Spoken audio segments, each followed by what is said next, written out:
Assalamualaikum warahmatullahi wabarakatuh. Alhamdulillah, alhamdulillahi rabbil alamin. Assalatu wassalamu ala asrafil anbiya'i wal mursalin wa ala alihi wa sahbihi ajma'in. Qala Allah ta'ala fil Qur'anil Karim, a'udzu billahi minasyaitonir rajim. Bismillahirrahmanirrahim. Wa idh akhadha rabbuka min bani adama min zuhurihim dzurriyyatahum wa ashhadahum ala anfusihim alastu bi rabbikum qalu bala syahidna an taqulu yaumal qiyamah inna kunna an hadza ghafilin. Wa qala an-nabiy sallallahu alaihi wasallam bismillahirrahmanirrahim man la yusalli fahuwa kafirun. Amma ba'du. Yang saya hormati dosen pengampu manajemen dakwah Pak Najib, dan yang saya banggakan teman-teman seperjuangan seangkatan program studi ilmu Al-Quran dan tafsir. Dalam video ini saya akan membuat tugas ujian akhir semester mata kuliah manajemen dakwah. Yang pertama, marilah kita panjatkan puji syukur kita atas kehadirat Allah Subhanahu wa ta'ala, karena dialah yang telah memberikan kita nikmat keimanan, nikmat kesehatan, dan banyak nikmat-nikmat yang telah Allah berikan kepada kita. Oleh karena itu, marilah kita mensyukuri apa saja nikmat yang telah Allah berikan kepada kita. Karena Allah Subhanahu wa ta'ala berfirman dalam Quran surah Ibrahim yang berbunyi, a'udzubillahi minasyaitonir rajim, bismillahirrahmanirrahim, la in syakartum la azidannakum wa la in kafartum inna adzabi lasyadid. Kalau engkau mensyukuri nikmatku, kata Allah, maka Allah akan tambah nikmatnya. Begitupun sebaliknya, kalau engkau mengkufuri nikmatku, kata Allah, maka sungguh azabku amatlah pedih. Jadi jangan sekali-sekali kita mengkufuri nikmat Allah Subhanahu wa ta'ala. Yang kedua, sholawat berangkaikan salam tak lupa pula kita kirimkan kepada junjungan kita, yakni Habibana wa Nabiyana Muhammadin sallallahu alaihi wasallam. Karena beliaulah yang telah membawa kita dari alam kegelapan menuju alam yang terang benderang seperti yang kita rasakan pada saat ini. Dengan salawatnya yang berbunyi, Allahumma sholli ala sayyidina Muhammad wa ala ali sayyidina Muhammad. Ada sebuah sabda yang berbunyi, man shalla alayya salatan wahidatan sallallahu alaihi bi asra. Barang siapa yang bersalawat ke atasku 10 kali, kata Rasulullah, maka Allah akan balas dengan 10 kebaikan. Oleh karena itu, marilah kita kirimkan selalu salawat kepada baginda kita Nabi Muhammad SAW. Lanjut ke pembahasan dalam video ini, yaitu mengenai 3 makna penting dalam kalimat syahadat. Asyhadu an la ilaha illallah wa asyhadu anna Muhammadar Rasulullah. Rukun Islam yang pertama yaitu mengucapkan 2 kalimat syahadat. Kalimat inilah yang menjadi pertanda Islamnya seseorang. Lewat kalimat yang berbunyi asyhadu an la ilaha illallah wa asyhadu anna Muhammadar Rasulullah, aku bersaksi bahwa tiada Tuhan selain Allah, dan aku bersaksi bahwa Nabi Muhammad SAW adalah utusan Allah. Nah, inilah gerbang iman kita. Inilah gerbang ihsan kita. Inilah gerbang iman dan ihsan seseorang. Ada 3 makna penting yang harus kita ketahui dalam kalimat syahadat. Yang pertama, kalimat asyhadu. Kalimat asyhadu bermakna umat Islam harus ingat bahwa ketika mengucapkan dua kalimat syahadat berarti sejatinya ia telah bersumpah dan berjanji kepada Allah Subhanahu wa taala. Kalau ia mengingkari sumpah dan janji tersebut, ia akan diberi hukuman oleh Allah Subhanahu wa taala. Jadi teman-teman pemirsa yang telah menonton video ini, kalau kita sudah mengucap dalam kalimat asyhadu ini berarti kita itu telah bersumpah dan berjanji kepada Allah Subhanahu wa taala. Janganlah kita mengingkari janji kita, janganlah kita mengingkari sumpah kita kepada Allah Subhanahu wa taala. Bahkan sebelum kita dilahirkan ke muka bumi ini, kita telah diambil sumpahnya atau kesaksian terhadap jiwa kita oleh Allah Subhanahu wa taala. Sebagaimana dijelaskan dalam Al-Qur'an surah Al-A'raf ayat 172 yang berbunyi, A'udzubillahi minasyaitonirrajim. Bismillahirrahmanirrahim.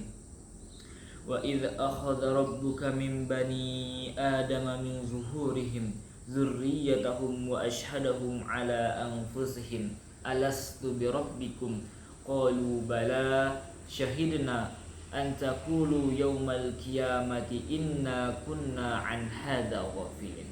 Yang artinya, dan ingatlah ketika Tuhanmu mengeluarkan kamu dari sulbi atau tulang belakang anak cucu Adam, keturunan mereka, dan Allah Subhanahu wa taala mengambil kesaksian terhadap roh mereka seraya berfirman, bukankah aku ini Tuhanmu? Mereka pun menjawab, betul, engkau Tuhan kami. Kami bersaksi, kami lakukan yang demikian itu agar di hari kiamat kamu tidak mengatakan, sesungguhnya ketika itu kami lengah terhadap ini. Jadi jauh sebelum kita dilahirkan ke muka bumi ini, Allah Subhanahu wa taala telah mengambil kesaksian terhadap jiwa kita. Allah Subhanahu wa taala juga memberikan banyak perintah dan kewajiban terhadap diri kita. Di antara banyaknya perintah dan kewajiban dari Allah Subhanahu wa taala, ada satu kewajiban yang harus kita kerjakan sebanyak 5 kali dalam sehari semalam, yaitu salat. Jika yang 5 ini kita tinggalkan, sama hanyalah kita seperti orang kafir. Rasulullah Shallallahu Alaihi Wasallam bersabda yang berbunyi, man la yusolli fahuwa kafirun. Barang siapa yang tidak salat maka ia kafir. Jadi sholat ini adalah perintah dan kewajiban yang telah Allah berikan kepada kita, yang kita telah berjanji kepada Allah akan menjalankan semua perintah-perintah Allah Subhanahu wa taala. Orang kafir tempatnya di neraka. Jadi kalau kita sebagai umat Islam tidak sholat, maka samalah tempat kita seperti orang kafir, yaitu di neraka. Dalam hadis lain Rasulullah Shallallahu Alaihi Wasallam bersabda, Bismillahirrahmanirrahim, man tarakas salat muta'ammidan faqad kafara jiharan. Yang artinya, barang siapa yang meninggalkan salat dengan sengaja, maka kafirlah ia secara nyata. Maka kita jangan sampai meninggalkan perintah Allah Subhanahu wa taala yang harus kita kerjakan sebanyak 5 kali dalam sehari semalam, yaitu salat. Lalu makna kalimat syahadat yang kedua, yaitu kalimat alla ilaha. Dalam kalimat ini umat Islam harus meyakini dengan sepenuh hati kita tidak ada sesembahan yang patut kita sembah kecuali Allah Subhanahu wa taala. Ilah berarti segala sesuatu yang paling kita taati, segala sesuatu yang paling kita takuti, segala sesuatu yang paling kita harapkan, dan segala sesuatu yang paling kita sayangi. Ilah juga bermakna harta, benda, manusia, dan lain sebagainya. Allah Subhanahu wa taala menjelaskan dalam surah Al-Baqarah ayat 165 yang berbunyi, A'udzubillahi minasyaitonirrajim. Bismillahirrahmanirrahim.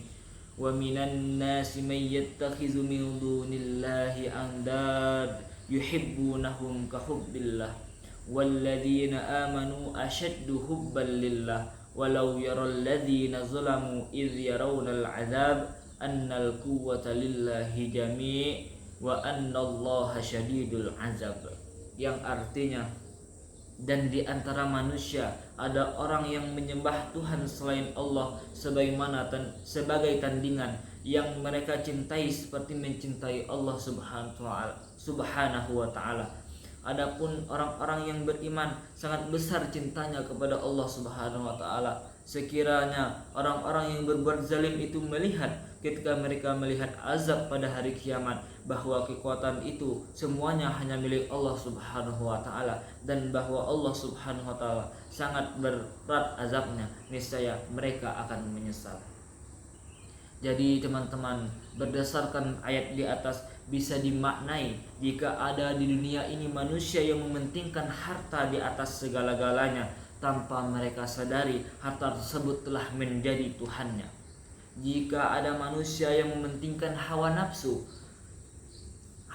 setan di dalam dirinya tanpa mereka sadari setan tersebut telah menjadi Tuhannya. Jadi teman-teman, janganlah kita terlalu mencintai harta benda karena semua itu hanyalah titipan dari Allah Subhanahu wa taala. Tanpa kita sadari kadang saking kita cintanya kepada harta kita, kepada benda yang kita miliki, ternyata harta tersebut telah menjadi Tuhan kita. Nah, inilah yang banyak terjadi pada zaman sekarang teman-teman. Sangat banyak orang yang berlomba-lomba mencari harta dan lupa kewajibannya kepada Allah Subhanahu wa taala. Tanpa mereka sadari harta ini hanyalah titipan dari Allah Subhanahu wa taala yang sifatnya sementara. Nanti bakal Allah ambil kembali harta-harta kita. Tidak ada harta yang kekal, tidak ada harta yang kita bawa ke hari kiamat nanti. Percuma mobil kita mobil mewah di dunia karena mobil terakhir kita hanyalah keranda. Percuma rumah kita bermegah-megah kalau rumah terakhir kita hanyalah liang lahat. Percuma kita membeli baju yang bagus-bagus, baju yang mahal-mahal, baju yang branded, baju yang kalau baju terakhir kita hanyalah kain kapan. Jadi teman-teman, janganlah kita berlomba-lomba mencari harta. Cukuplah kita tampil sederhana apa adanya dan selalu mengerjakan perintahnya Allah Subhanahu wa taala. Lalu yang terakhir, kalimat yang ketiga, illallah, asyhadu alla ilaha illallah. Nah, dalam konteks ini, dalam kalimat ini, illa adalah penguatan dan pengecualian. Artinya Allah Subhanahu wa taala menegaskan bahwa tidak ada Tuhan yang patut kita sembah kecuali Allah Subhanahu wa taala. Maka kalimat ini yaitu tidak ada yang paling kita takuti di dunia ini kecuali takut kepada Allah Subhanahu wa taala. Tidak ada yang paling kita taati di dunia ini kecuali taat kepada Allah Subhanahu wa taala. Tidak ada sesuatu yang paling kita harapkan di dunia ini kecuali berharap kepada Allah Subhanahu wa taala. Tidak ada yang paling kita cintai di dunia ini kecuali cinta kepada Allah Subhanahu wa taala. Bahwa memahami bahwa kalimat syahadat itu memiliki makna yang begitu penting dalam kehidupan kita seorang muslim. Jadi teman-teman, itulah 3 kalimat syahadat yang harus kita pahami dan yang harus kita mengerti, bahwa jangan sampai kita salah memahami 2 kalimat syahadat. Mungkin hanya itu yang dapat saya sampaikan. Mohon maaf atas segala kesalahan dan kekurangannya. Lebih dan kurangnya saya mohon maaf. Saya akhiri dengan wabillahi taufiq wal hidayah. Wassalamualaikum warahmatullahi wabarakatuh.